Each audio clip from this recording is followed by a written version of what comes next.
Our very first speaker is well known to each of you. And maybe some of you were here at 10 o'clock when he did his very famous podcast. Please welcome to the stage someone who really doesn't need an introduction, one of the most famous people in the country, Ben Shapiro.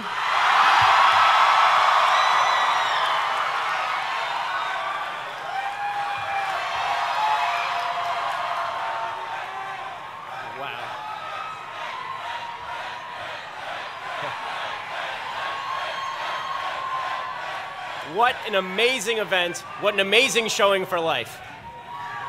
Thank you all for being here. America's story is an incredible story. It's the story of a shining ideal pursued over the centuries, extended to the full range and scope of humanity. America was founded on the promise of God-given rights, chief among them the rights to life and liberty. Now, while America may have imperfectly fulfilled that promise, we always move forward toward the perfection of that promise. Over time, those unjustly omitted from the founding bargain were admitted and embraced. The American family grew. Only one group was left behind. That group had once been the most prized possession of a great and moral people, its children. The souls entrusted to us by the Creator, given to us with care and love. We built the country for our children.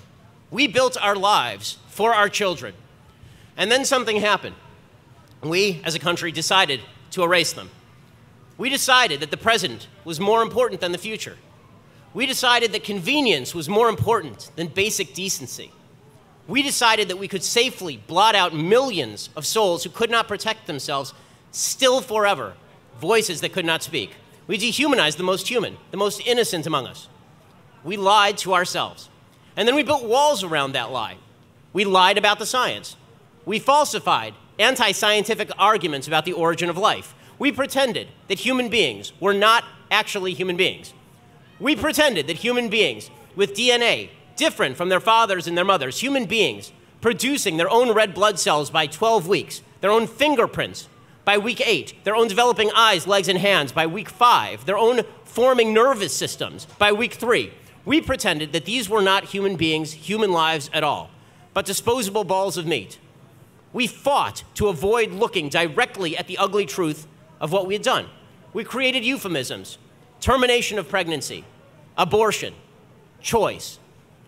What we were really engaging in was the mass killing of the unborn, of course. Millions of children who would never be held, who would never open their eyes, who would never see the sun rise, who would never become parents and then grandparents.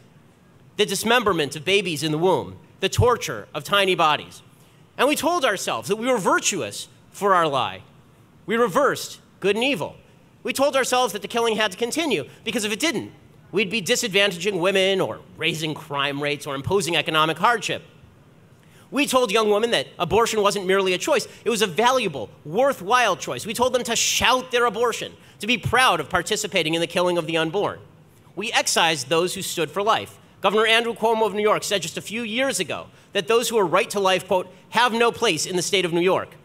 Just this week, Canadian Prime Minister Justin Trudeau said that pro-lifers were not in line with, quote, where we are as a society. Well, you know what? Maybe they're right.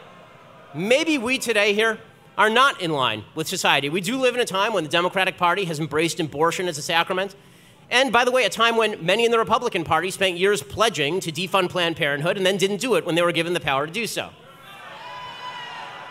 We live in a time when pro-life nations around the world are loosening their own restrictions on the killing of the unborn. So perhaps we are out of line with the rest of society. To which I say, good.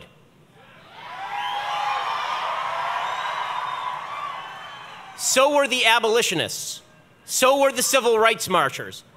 So were the martyrs in Rome and the Jews in Egypt. Righteousness doesn't have to be popular. It just has to be righteous.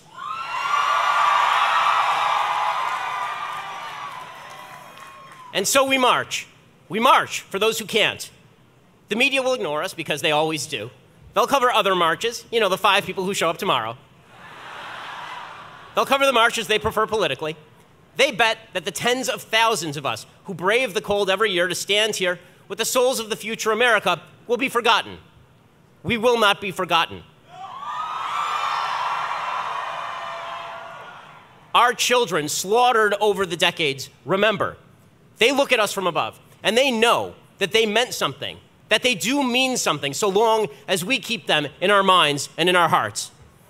Our children standing here with us, the ones who are here today, they will remember too. They will remember, and they will march until they no longer have to march.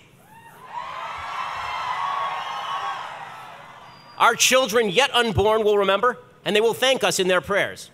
And most of all, God, the God who built and preserves nations, who brings life and maintains it, who stands with those who suffer most at the hands of evil, he will remember us too.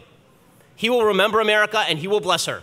God will bless us because we are the guardians of his most precious creations.